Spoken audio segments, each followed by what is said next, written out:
I want to speak on the youth. Let's speak on the youth. Y'all know King Erna for 2 years straight, going on 3.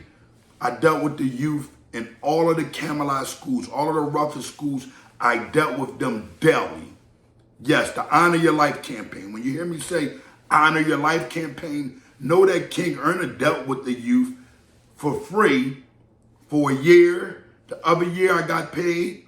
The next year after that, COVID came and it wiped me out because they didn't have a budget, which I was okay with. And they'll tell you that I didn't have a problem with continually coming.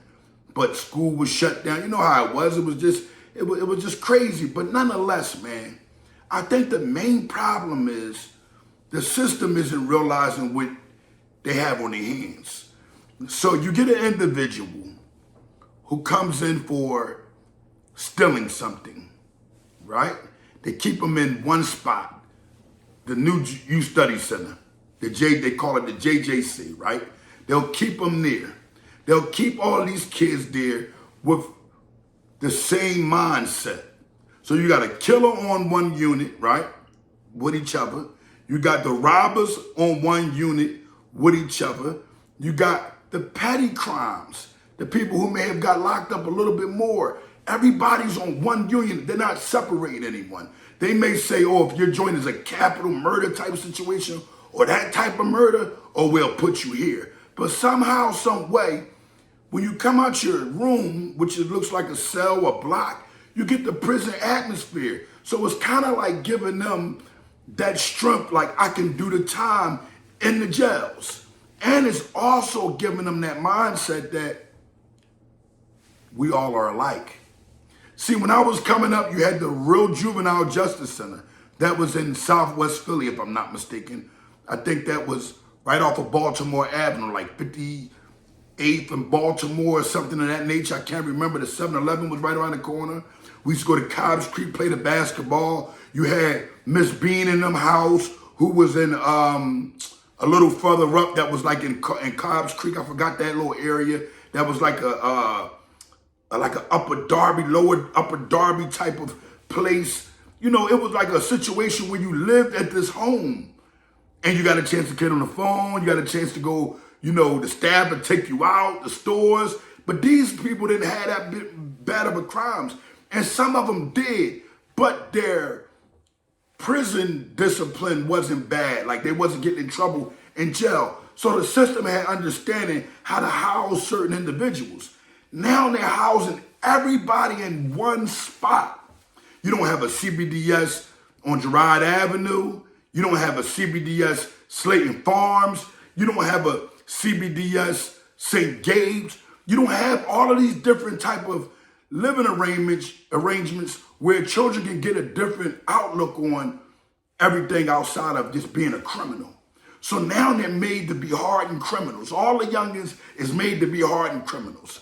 They come back out here. There is no PIAT, the Philadelphia Youth Advocate Program. If there is, I don't hear about it. They used to give us, what, $5 and $10 a week, take us to the movies, things of this nature. You didn't have all of these individuals going downtown or going to their local Congress individual or senators or individuals that's in place in the community and trying to get money. You had individuals that was working a 9 to 5 for the city, and they were helping the youth because they had an appointed group of young men that they dealt with daily. And they got a chance to see some other things. They got a chance to go skating, bowling, go out to eat. And like I said, the little $5 or $10, it kept them in line to a certain degree at the ages we were. Because we were started off 11 and 10 years old, getting in trouble. But these different environments kept us strange. Kept us sane. So when you had the Youth Study Center, when you had to be 5C, 5D, you had to, we called it the dark side. You had individuals going in a whole different direction because what? They might have had a murder or three or four shootings, right? So they kept them all together, but they separated the individuals that they said, we know that these individuals got a chance. Where do you give the ones that got a chance because all y'all doing is turning each kid into a criminal? Think about this. If you put all bad apples in a bag with a bunch of good apples, those other apples are going to go spoiled also. So what ends up happening is you're actually putting them in a lion's den and you're creating something that they don't even know that they're capable of doing.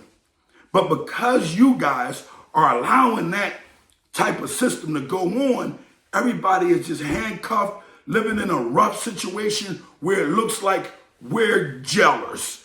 And that's what we're going to do with our life. When we get back out, we already got the killers, the robbers, the people that's really pushing the pistol already in our ear telling us how we can get away with different things and how we can move. So we're learning that. You know, I might have wanted a credit card thief, you know, a pocketbook thief, snatching pocketbooks or putting your hands in people's pocketbooks, which may I say snatching a pocketbook isn't something that one should be doing and isn't something of honor, but I'm saying it's not a murderer. So now everybody is in one block teaching each other how to be criminals. Because guess what? They barely can get jobs. Go into Rite Aid. Go into these McDonald's sometime. They got one register open. You mean to tell me that they don't have enough kids out here where they can give a job and say, look, we got 2 other registers. Go to like a TJ Maxx or something like that. You got individuals, one line, when there's ability for this corporation to hire more people. But guess what? Y'all don't even in these facilities teach these kids how to fill out applications no more online, because we know everything is not paper anymore. So everything is online. Are these kids being taught that? So you take a kid whose mother and father is on drugs, or the mother and father goes out to work daily every day, leaves the kid at home with no structure. Can't be mad at them. They're just going to work. They think the structure that they already gave them, they're going to follow. Then they don't follow it because they got every shooter, every killing in the neighborhood telling them they got to catch a body to be thorough. So when you look at it, it's like y'all provoking and actually creating these kids to be criminals. And I think it's about the dollar. So now y'all set up where individuals come home from jail, and I'm not mad at it. I just rather that the city help the individuals that come home from jail get their structure together in their programs. Help the individual who got the nonprofit organization. Don't let him just come up and get the check and then expect him to do right if he's been a criminal all his life when he's trying to help out, but you're not giving him a structure and have an understanding of this is how this group should be ran. This is how your program should be ran. Where are these kids going at? Where are they being counseled at? Where are they sitting at and getting some type of understanding? Where's the child guidance at? There is no child guidance. All it is everybody freestyling and everybody now, especially because of this social media thing, looking for a view or like. Everybody is more concerned. Their endorphins is at the highest. They're high off of social media. Meanwhile, the child is like, I don't want to be recorded. The child is like clearly saying, hey, listen, I don't want to be recorded. But every chance the child is relaxing, he's going through some worksheets that the nonprofit organization may have given out, here comes somebody with a camera. So how was you doing today? Because I want to give understanding that you're changing your life. Haven't I come in here and talk to you? Why? You know how many videos I got talking to these kids that I didn't put out? That's why a lot of y'all don't know. I done the groundwork based off of honor. I gave community talks in the same community where I once done a lot of negative things at. And guess what? They removed it because of bingo. Because individuals wanted to sell a space in Sheriff Shore Playground. They wanted to sell a space. And guess what that created? Fights outside of Sheriff Shore Playground. Where kids start going through different beefs, and now you got a wizard. Now you got kids dying about nothing. See, we fought each other, yes, because you got to realize somehow, some way they put us in these communities, in these neighborhoods, and they separate us on how they do it. You know, the suburbs is not like that. There's no Broad Street to be separated. There's no side of the projects, or it's none of that type of stuff. In the suburbs, it's like one big circled area where everybody grew up with each other. So we're looking like, oh, I'm better than that person, or we tougher than them because they from that side, or all the weird stuff, where though it created enmity between each other for no apparent reason. But we had understanding that we were going to rip. We would fight it out, and it didn't make it cool.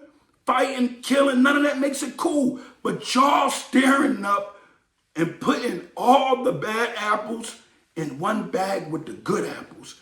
And I don't believe in a bad kid. I don't believe in that. I believe in understanding there are misguided children. Some of these children are growing up and having no choice. And some of them that have a choice aren't having any structure. So this is what I say to the system, to the nonprofit organizations, to the individuals that are looking for that camera to be on them when they're talking. Turn it off.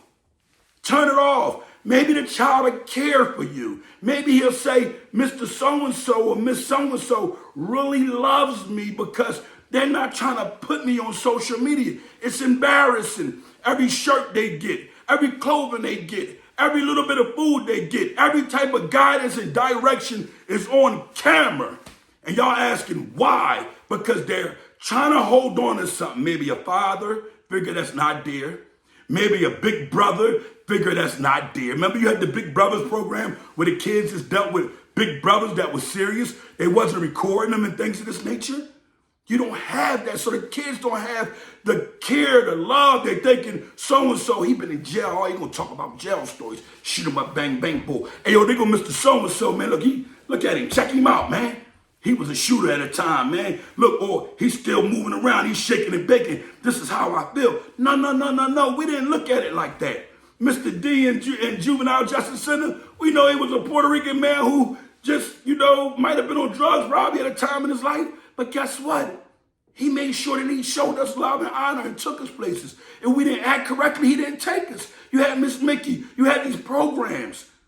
They came and they cared. They talked to us. If you act up, you fought. They pulled you in a room and talked to you. They didn't put the camera on you and say, I need this footage to go back home and put on Instagram. How do you think these kids feel you done fed them on Instagram? How do you think the homeless feel when you feed them on Instagram? I need understanding because you guys are playing a game where the kids going to wind up turning on y'all. Y'all want to squash all these beefs. All y'all old men want to squash these beefs with not getting understanding who these children is. You squash a beef, then here go these kids hurting one another anyway. Somehow, some way, somebody being a backdoorsman. You give them no incentive, and guess what? We're losing them. And we're going to continue to lose them because they know that you're a fraud, you're a frizzard, you're a liar, and all you want is the Instagram post. King Earner Live and Direct. Y'all need structure. We need to have meetings with the city, the ones who are in control of these juvenile facilities. Tell them to create transitional living. Teach these kids how to do a resume online, how to fill out an application, how to go ahead and talk and have the correct etiquettes. And guess what? Maybe we can have some understanding. King Earner Live and Direct. Remember what I said? You put a bunch of bad apples in one bag with a bunch of good apples. All the apples feed off each type of dirty bacteria and it all become bad, and spoil. King Earner Live and Direct. Make sure y'all keep your eye on it intact.